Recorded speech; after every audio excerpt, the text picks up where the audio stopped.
আসসালামু আলাইকুম সবাইকে। ইট্র্যাকার সলিউশনের সেলস অ্যাসিস্ট্যান্ট অ্যাপের আরেকটা ভিডিও টিউটোরিয়াল আপনাকে স্বাগতম। আমরা আজকে দেখব কিভাবে আমরা টিএডিএ ফিচারটা ব্যবহার করতে পারি, সে সংক্রান্ত একটা ভিডিও টিউটোরিয়াল আপনাদেরকে দিচ্ছি। তো এটা সম্পর্কে ভিডিও টিউটোরিয়াল দেওয়ার আগে আমি আপনাকে বলে দেই যে এই জিনিসটা আসলে কাজ কি, কখন আপনারা এই কাজটা করবেন। তো টিডিএ ফিচারটার কাজ হচ্ছে আপনাদের টিএডিএ মানে travel allowance, daily allowance, night hold allowance এবং হচ্ছে আপনার এগুলো ব্যতীত অন্যান্য খরচগুলো আপনি লিপিবদ্ধ করার জন্য আপনি এই ফিচারটা ব্যবহার করবেন। যে কাজগুলো আপনি এতদিন হয়তো ম্যানুয়ালি বা পিএসএমের মাধ্যমে করছেন, সেই কাজগুলো আপনি এটার মধ্য দিয়ে করতে পারবেন। তো এটা কখন করবেন আপনি টিএডিএটার জন্য টিএটা স্পেশালি আপনি করবেন হচ্ছে যখন আপনার জার্নিগুলো আপনি করবেন, আপনার কনভেন্সটা যখন করবেন তখনই হচ্ছে টিএটা আপনাকে করতে হবে। তো এটা করার জন্য প্রথমে আমরা টিএডিএ ফিচারটাতে ট্যাপ করব। করার পর আমরা এখানে দেখতে পাবো যে আমার দাবিকৃত বা আমার ক্লেম করা সমস্ত টিএডিএর লিস্ট আমি এখানে বিভিন্ন স্ট্যাটাস আকারে দেখতে পাবো। যেমন দেখা যাচ্ছে এখানে আমার পেন্ডিং কতগুলো টিএডিএ আছে সেগুলো আমি দেখতে পাবো, আমার অ্যাপ্রুভ টিএডিএ থাকলে আমি সেগুলো দেখতে পাবো, কতগুলো আমার প্রসেসিংয়ে আছে সেগুলো আমি দেখতে পাবো, রিজেক্টেড কোনটা, ক্লোজ কোনটা, সমস্ত টিএডিএ আমি এখানে দেখতে পাবো। উপরে একটা গ্রাফ দেখতে পাবেন, সেই গ্রাফের মধ্যে আপনি তারিখ অনুসারে আপনার ক্লেমকৃত টিডিএর হিসাবগুলো আপনি গ্রাফিক্যালিও দেখতে পাবেন। তো টিডিএ ক্লেম করার জন্য আমরা নিচে প্লাস যে বাটনটা আছে এই বাটনটাতে আমরা ট্যাপ করব। ট্যাপ করার সাথে সাথে আমাদের এখানে তিনটা অপশন এনেবল হবে, ভিজিবল হবে। একটা হচ্ছে কনভেন্স লিস্ট। এই কনভেন্স লিস্ট বলতে হচ্ছে আপনার যতগুলো টিডি এই মাসে আপনি জার্নিগুলো করেছেন সেই জার্নিগুলোর সামারি আপনি এখানে দেখতে পাবেন। কনভেন্স লিস্টে গেলে আমি আমার ক্লেম করা সমস্ত টিডিটা তারিখ অনুসারে টিএগুলো মানে ট্রাভেল অ্যালাউন্সগুলো সেগুলোর ডিটেল আমি দেখতে পাবো। এখানে ভিতরে গেলে আমি সেটার আরও মোর ডিটেল আমি দেখতে পাবো। সো আমরা যদি আমাদের ট্রাভেল অ্যালাউন্সের কোনো হিস্ট্রি দেখতে চাই সেক্ষেত্রে আমরা এই কনভিয়েন্স লিস্ট দেখতে পারবো, যেগুলো দিয়ে আমি ট্রাভেল করেছি সেই ট্রাভেলের হিস্ট্রিগুলো। সেই ট্রাভেলের হিস্ট্রিগুলোর ভিতরে ক্লিক করলে আমি এটার ডিটেলটা দেখতে পাবো, যে এখানে আমি ওই দিন কোন কোন যানবাহনগুলো ব্যবহার করেছি এবং সেগুলোতে কত টাকা আমি খরচ করেছি সেগুলো আমি এখানে দেখতে পাবো। তো এরপরে হচ্ছে আমাদের ইনস্ট্যান্ট কনভেন্স বলতে হচ্ছে আপনি এই টিডিটা টোটালি একটা লাইভ একটা হচ্ছে প্রসেস। এই লাইভ প্রসেসে আপনাকে যখন যে টিটা করবেন আপনি সেই টিএটার হিসাবটা আপনাকে ইনস্ট্যান্টলি দিতে হবে, এটাকে আপনি রাতে বসে দিতে পারবেন না। সো আপনার এই টিএটার প্রথম শর্ত হচ্ছে আপনি যখনই জার্নি করবেন তখনই আপনাকে ওই সমপরিমাণ টিএর তথ্যগুলো, ওই সংশ্লিষ্ট তথ্যগুলো আপনাকে দিতে হবে। তো এটার জন্য আমরা ইনস্ট্যান্ট কনভেন্সে আসবো। কনভেন্সে আসার পর আমরা লিখব যে আমরা লেটসে আমরা একটা উদাহরণ দিয়ে বোঝার চেষ্টা করি যে আমি দিনের শুরুতে জার্নি শুরু করলাম, আমি হয়তো একটা জায়গা থেকে আরেকটা জায়গা যাব, হয়তো আমি মহাখালী থেকে আমি বনানী যাব অথবা বনানী থেকে আমি কারণ বাজার যাব। তো ওই রকম একটা কেস স্টাডি যদি উদাহরণ হিসাবে ধরি, সেক্ষেত্রে আমরা প্রথমে কি করব, আমরা একটা রিটেল পয়েন্টে যাচ্ছি, আমরা অর্ডার কালেকশনে যাচ্ছি। অর্ডার কালেকশন, আমরা ট্রান্সপোর্ট কোনটা ব্যবহার করছি, লোকাল ট্রান্সপোর্ট, বাস ব্যবহার করলে বাস, যে ট্রান্সপোর্ট আপনি ব্যবহার করছেন বাস দিয়ে আমরা জার্নি স্টার্ট করলাম। আমার জার্নি স্টার্ট হয়ে গেছে। এখন ধরা যাক যে আমাদের মহাখালী থেকে জার্নি স্টার্ট করে আমরা হয়তো এটা কাউরান বাজার পর্যন্ত আমরা চলে এসেছি আমার গন্তব্যে। এখন কি করলাম, বাস থেকে আমি নামলাম, নেমে আমার কী করব, জার্নিটা এন্ড করে দিব। জার্নিটা এন্ড করার সাথে সাথে আমার এখানে আমার কত টাকা খরচ হলো বাসে সেই অ্যামাউন্টটা আমি দিয়ে দেবো। ধরে নিলাম আমার এখানে 30 টাকা আমার একটা খরচ হয়েছে, সাবমিট করে দিলাম, আমার জার্নি শেষ হয়ে গেল। ঠিক ধারাবাহিকভাবে আপনি যতবারই আপনার যানবাহনগুলো পরিবর্তন করবেন, মানে এক জায়গা থেকে আরেক জায়গায় আপনি যাবেন, তখনই আপনি নতুন করে একটা করে ভেহিকল অ্যাড করে আপনি সেখানে ওই ভেহিকলের এগেনস্টে যত টাকা আপনার খরচ হয়েছে সেই অ্যালাউন্সটা আপনি এখানে বসিয়ে দিবেন। ধরে নিলাম পরে আমি এখানে কারণ বাজারের কাজটা সেরে আমি এখন এইখান থেকে আরেকটা গন্তব্যে যাব, সেটা হতে পারে আমরা এখন এখান থেকে শাহবাগ যাব। তো শাহবাগ যাওয়ার জন্য আমি আরেকটা এখানে হয়তো আমি একটা সিএনজি করলাম, হ্যাঁ লোকাল ট্রান্সপোর্ট সিএনজি আমি নিলাম, সিএনজি নিয়ে আমি জার্নি স্টার্ট করলাম। এই সিএনজি জার্নি স্টার্ট করার পরে এখন আবার আমি শাহবাগে চলে আসছি। শাহবাগ চলে আসার পরে এখন এখান থেকে আবার আমি সিএনজি থেকে নেমে পড়লাম। নামার পরে এখন আমি এটাকে জার্নিটা এন্ড করে দেব। এন্ড করার জন্য সেম প্রসেস, এখানে আমার হয়তো 200 টাকা খরচ হলো, আমি সাবমিট করে দিলাম। তো দিনে আপনি যতবারই আপনার এরকম যানবাহন চেঞ্জ করে এক জায়গা থেকে আরেক জায়গায় যাবেন, তখন আপনার কাজ হচ্ছে জার্নিটা, ভেহিকলটা চেঞ্জ করে, ট্রান্সপোর্টেশনের মোডটাকে সিলেক্ট করে, কী ভেহিকল ব্যবহার করছে সেটাকে সিলেক্ট করে স্টার্ট জার্নি করা, এবং জার্নিটা শেষ করার পরে জাস্ট আপনাকে কী করতে হবে, জার্নিটা এন্ড করতে হবে, এবং এইটার সংশ্লিষ্ট খরচটা আপনাকে দিয়ে দিতে হবে। এই হচ্ছে টিএ মানে ট্রাভেল অ্যালাউন্সগুলো করার হচ্ছে প্রক্রিয়া। সো ট্রাভেল অ্যালাউন্সগুলো এখানে হচ্ছে আমার ড্রাফট আকারে থাকবে, যেটা আমি বলেছিলাম শুরুতে, যে কনভেন্সের লিস্টে গেলে আমি আমার হিস্ট্রিগুলো দেখতে পাবো।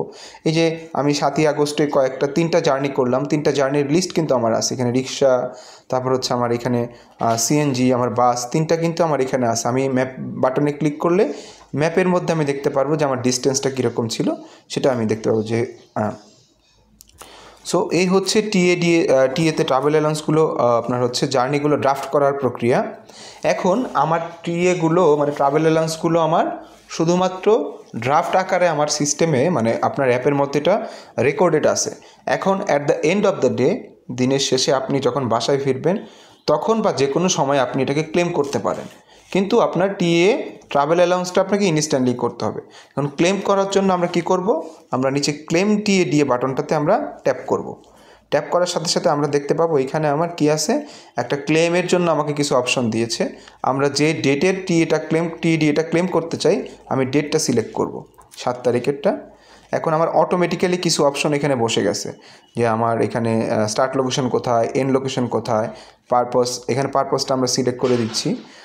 এগুলো সবই অটোমেটিক্যালি বসে যাবে। এইখানে আপনার ম্যানুয়ালি কোনো কিছু করার নাই, সবগুলো অটো বসে যাবে এখানে ম্যানুয়ালি কোনো কিছুই আপনি করতে পারবেন না।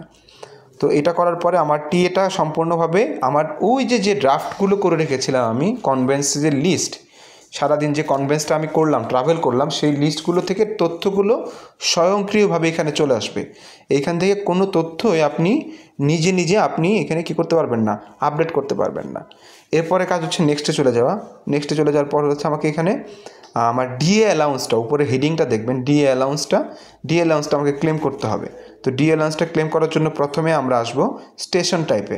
যে স্টেশন টাইপ কি, ওয়ার্ক স্টেশন এবং আউট স্টেশন।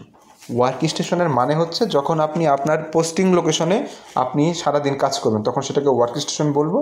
আর যখন আপনি আপনার পোস্টিং লোকেশন ব্যতীত অন্য কোথায়, যেখানে নাইট হোল্ড করতে হয়, সেই সমস্ত জায়গায় কাজ করবেন, তাহলে সেক্ষেত্রে আপনি আউট স্টেশন দিবেন। আমি ওয়ার্ক স্টেশন দিয়ে ট্রাই করি। আমার এইখানে হচ্ছে এরপরে ডিএ টাইপটা আমাকে বলতে হবে রেগুলার ডে দিলে আপনার ডেজিগনেশনের এগেনস্টে যে পরিমাণে ডিএ অ্যালাউন্স আপনার কোম্পানি থেকে অ্যালোকেট করা আছে, সেটা অটোমেটিক্যালি বসে যাবে। আপনি এখানে ম্যানুয়ালি কিছু ইনপুট করতে পারবেন না, শুধু আপনাকে সিলেক্ট করে নিতে হবে। এরপর হচ্ছে আমাদের নেক্সট, যদি ডিএ ব্যতীত আপনার অন্য যে খরচ, আদার্স এক্সপেন্স যদি থাকে, সেগুলো আপনি এখানে ইনক্লুড করতে পারবেন। যেমন ধরেন আমরা এখানে ডেলিভারি বিল আছে, টোল বিল আছে, সেগুলো যদি থাকে আপনি এখানে তুলে দিতে পারবেন, এবং অ্যামাউন্টটা লিখতে হবে আপনার। ধরে নিলাম একটা ডেলিভারি বিল ছিল আমার 50 টাকা, অথবা অন্যান্য টোল বিল হয়তো 80 টাকা এখানে আছে আমার, দিয়ে আমি নেক্সটে চলে যাব। আর যদি না থাকে তাহলে সেক্ষেত্রে আপনি এখানে কিছুই সিলেক্ট করবেন না। যদি আপনার নাইট হোল্ড থাকে, তাহলে নাইট হোল্ডের ক্ষেত্রে আপনি ওই সংশ্লিষ্ট ডেটে নাইট হোল্ডটা আপনি দিয়ে দিবেন, কিন্তু শর্ত হচ্ছে আপনার নাইট হোল্ডটা দিতে হলে অবশ্যই আপনার আউট স্টেশন সিলেক্ট থাকতে হবে। যেইখানে আমরা আসলাম না, আপনার ওয়ার্ক স্টেশন, আউট স্টেশন, অবশ্যই আউট স্টেশনটা আমার সিলেক্ট থাকলেই কেবলমাত্র আমি নাইট হোল্ডটা ক্লেম করতে পারবো, অন্যথায় কিন্তু আমি নাইট হোল্ডটা ক্লেম করতে পারবো না। সো আমি একটু দেখাই আপনাদেরকে। আমার ধরেন এখানে নাইট হোল্ডটা আমার আউট স্টেশনটা আমি একটু দেখি, আউট স্টেশনে যাই। Out station DA type regular DA, এখানে আউট স্টেশন, ওকে। এখন আমার চেক ইনটা আমি দিচ্ছি, চেক ইন ডেট 7 তারিখ, চেক আউট ডেট আমার 7 তারিখে, একদিন আমি ছিলাম। এখন হচ্ছে আমার লোকেশন টাইপ, আপনাদের 2 ধরনের লোকেশন টাইপ এখানে কনফিগার করা আছে, একটা হচ্ছে ঢাকা এবং চিটাগং এবং rest of the country. Dhaka এবং চিটাগং হলে আপনি সিটিটা বলে দিবেন ঢাকা নাকি চিটাগং। ঢাকা হলে ঢাকা। এরপর হচ্ছে আপনার অ্যাকোমোডেশন টাইপটা কীরকম ছিল, হোটেল হলে এই হোটেলের এগেনস্টে আপনার ডেজিগনেশনের একদিনের জন্য যে বরাদ্দ আছে সেটা আপনি এখানে দিয়ে দিবেন, অথবা আপনার স্পেসিফিক যে খরচটা আছে সেটা আপনি দিয়ে দিবেন। কিন্তু এইখানে আপনার ডেজিগনেশনের এগেনস্টে একটা সেলিং সেট করে দেওয়া আছে, যেটা আপনার একদিনে আপনি এর থেকে বেশি নাইট হোল্ডের জন্য বিল করতে পারবেন না, সেটা আপনাকে মনে রাখতে হবে। সিস্টেম আপনাকে এটা অ্যালাউ করবে না।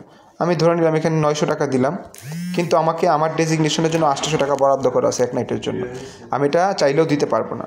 সো আমি 800 টাকায় দিলাম। এবং নাইট হোল্ডের ক্ষেত্রে আমাদের অবশ্যই কী বলে অ্যাটাচমেন্টটা বাধ্যতামূলক, অ্যাটাচমেন্ট অবশ্যই দিতে হবে। আমি একটা অ্যাটাচমেন্ট এখানে দিয়ে দিই,